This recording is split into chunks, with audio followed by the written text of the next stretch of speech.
My name is Vignesh. I am from Oriental College. I am staying at Chittagam.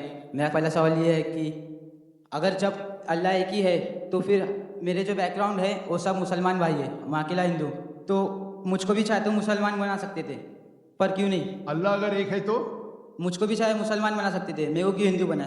भाई साहब का सवाल है, अगर अल्लाह एक है तो मुझको भी मुसलमान बना सकते थे, उसने क्यों नहीं मुझे मुसलमान बनाया?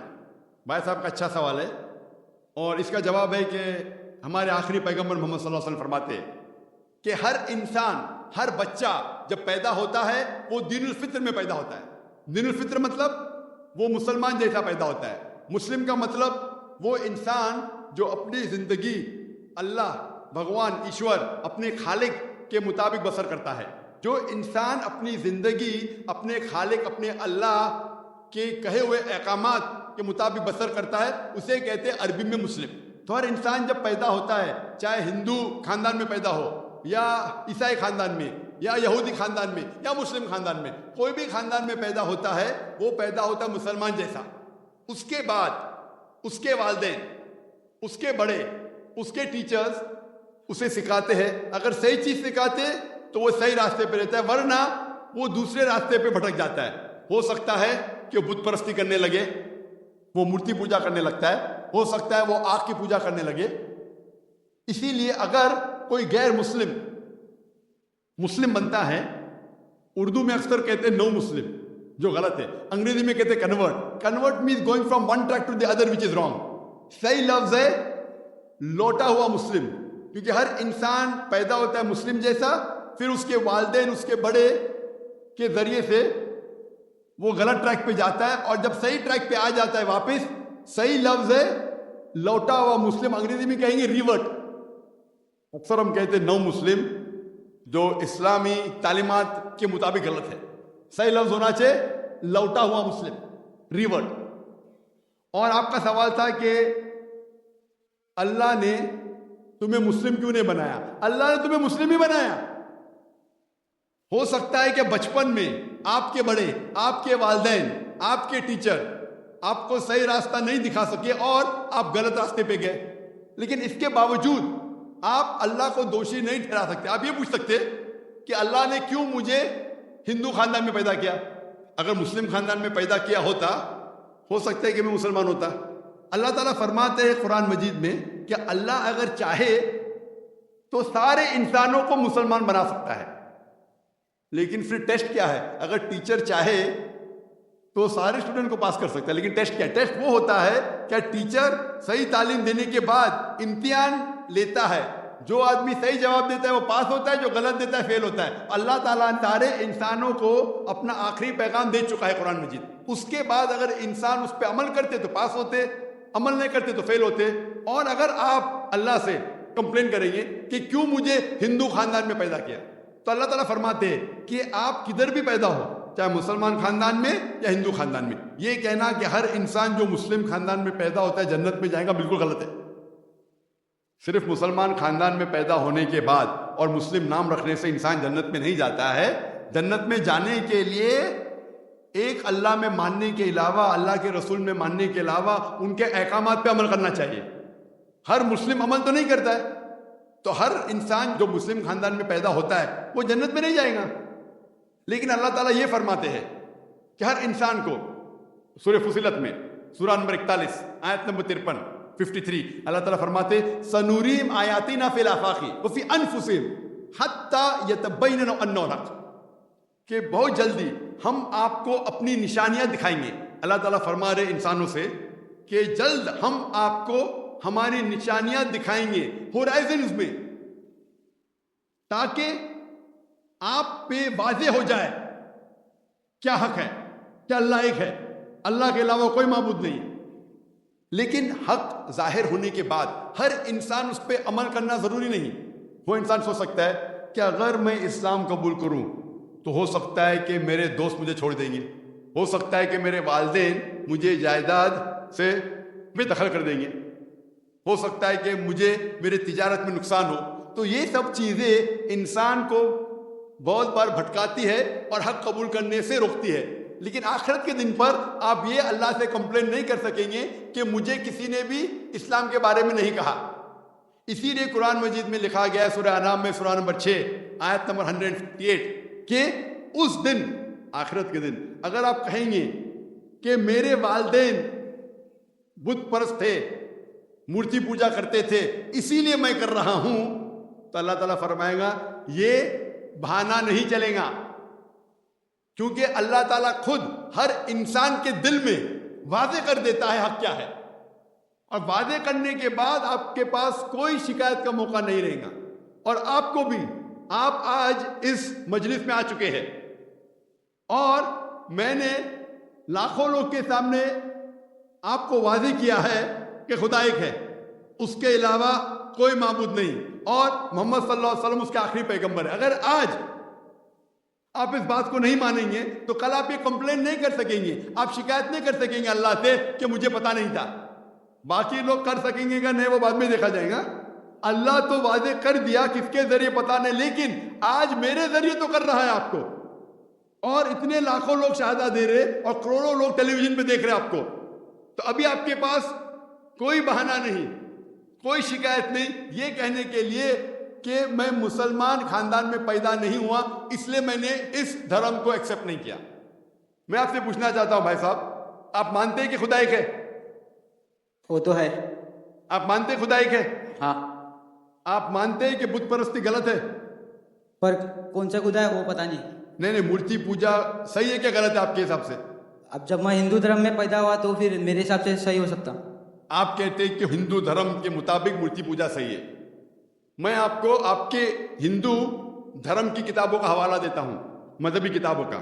अगर आप पढ़ेंगे छंदोग्य उपनिषद चैप्टर नंबर 6 अध्याय नंबर 2 मंत्र नंबर 1, एकम एविदित्यम, ईश्वर खुदा भगवान एक है, दूसरा नहीं है, लिखा है श्वेताश्वतर उपनिषद में अध्याय नंबर 6 श्लोक नंबर 9 में, नाचस्य कसिज जनिता न खदिपा, उस ईश्वर के कोई वालिदैन नहीं, उस ईश्वर का कोई रब नहीं। मतलब ईश्वर का, भगवान का कोई वालिद नहीं, कोई वालिदा नहीं, उसके ऊपर कोई नहीं। और साफ तौर पे लिखा गया है श्वेताश्वतर उपनिषद में अध्याय नंबर 4 मंत्र नंबर 19 में, न तस्य प्रतिमा अस्ति, उस ईश्वर की, उस भगवान की, उस अल्लाह की कोई प्रतिमा नहीं, कोई अक्स नहीं। प्रतिमा जो संस्कृत लफ्ज है उसके मानिए अक्स।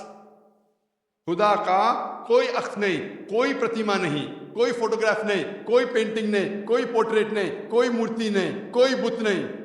और यह पैगाम दोहराया गया है यजुर्वेद में अध्याय नंबर 32 मंत्र नंबर 3 में, जिसमें लिखा है ना तस्य प्रतिमा अस्ति, उस ईश्वर, उस भगवान, उस अल्लाह की कोई प्रतिमा नहीं, कोई अक्स नहीं, कोई पिक्चर नहीं, कोई पेंटिंग नहीं, कोई पोर्ट्रेट नहीं, कोई बुत नहीं, कोई मूर्ति नहीं। साफ तौर पे आपके मजहबी किताब में लिखा है कि मूर्ति पूजा गलत है। और हिंदुइज्म का ब्रह्म सूत्र है, एकम ब्रह्म देवता नास्ते नैना नास्ते किंचन, भगवान एक ही है, दूसरा नहीं है, नहीं है, नहीं है, जरा भी नहीं है। अभी मैं आपसे पूछता हूं भाई साहब, जब आपके मजहबी किताब में साफ तौर से लिखा हुआ है कि मूर्ति पूजा गलत है, तो फिर भी आप मानते हैं कि मूर्ति पूजा सही है? नहीं। आप मानते हैं कि मूर्ति पूजा सही है गलत है? फिर गलत। आप मानते हैं कि खुदा एक है? हाँ। आप मानते हैं कि मूर्ति पूजा गलत है? हाँ। आप मानते हैं कि इस खुदा, इस ईश्वर, इस अल्लाह के आखिरी पैगंबर मोहम्मद सल्लल्लाहु अलैहि वसल्लम है? सर बट और एक क्वेश्चन है। सॉरी, बट एक क्वेश्चन है। आपका एक सवाल है? हाँ। ठीक है, पूछ सकते हैं आप। अगर मैं मुसलमान बन गया, जी, और ऐसा ही तो इंसान को भूत ही भड़काता है ना? आप अगर मुसलमान बन गए तो? वो नहीं, इंसान को तो शैतान ही भड़काता ना? इंसान को शैतान भड़काता है? हाँ। तो अगर मैं मुसलमान बन गया और गलत काम किया तो मेरे वास्ते मुसलमान का नाम खराब हुआ, तो अल्लाह क्या मुझको माफ़ करेंगे? भाई साहब का सवाल है, क्या इंसान को अक्सर शैतान भड़काता है? अगर मैं मुसलमान बन गया और शैतान मुझे भड़काया और मैं गलत काम किया तो क्या अल्लाह ताला मुझे माफ़ करेगा? भाई साहब का अच्छा सवाल है कि अगर वो इस्लाम कबूल किया और शैतान ने भड़काया, उसने गलत काम किया, तो क्या अल्लाह माफ़ करेगा? दो चीज़ें हैं। एक इंसान है जो इस्लाम कबूल ही नहीं करता है।